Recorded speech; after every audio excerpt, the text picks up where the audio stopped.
Hello everyone, welcome to GRE Question of the Day. Today we will discuss a question on triangles. As you can see, our today's question is a multiple choice question with a single correct answer. In this question, we are given that May is building a garden in the shape of an isosceles triangle with one side as 10.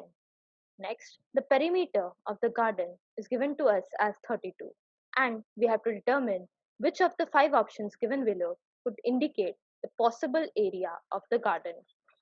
Before we move on, I would request all of you to pause this video and try to solve this question on your own.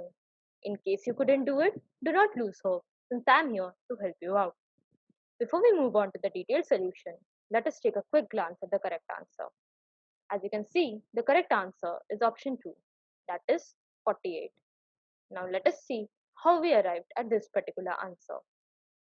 So, for convenience, let us draw an isosceles triangle ABC first, such that AB is equal to AC. Let us call sides AB and AC as X and BC as Y. Thus, the perimeter of this triangle will be equal to 2x plus y. Now, 2x plus y is given to us as 32 from the problem. Now, one of the sides, either x or y, is equal to 10. Now, let us assume that x is equal to 10. In that case, y will be equal to 12. So, triangle ABC will look like this: A, B, C, such that AB and AC are equal to 10 and BC is equal to 12. Now, let us drop a perpendicular from vertex A on BC. This perpendicular also bisects side BC. Let us call this perpendicular as AD.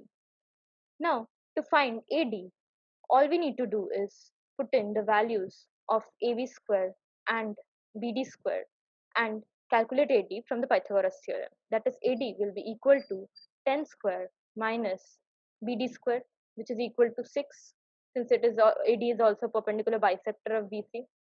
Hence, AD will be equal to 10 square minus 6 square, that is root over 8 square. Thus, AD will be equal to 8. Now, since we know the length of the perpendicular and the length of the base, we can easily calculate the area of the triangle. Area of the triangle will be equal to half into base, that is 12, into the perpendicular, that is 8, which is equal to 48. Thus, matching with option 2, and hence option 2 is the correct answer. I hope you guys could follow this solution. In case you couldn't, please pause this video and go through the typed solution here. With this, we have come to an end of our today's session. We'll be back soon with more videos. Until then, keep working hard. Thank you and all the best.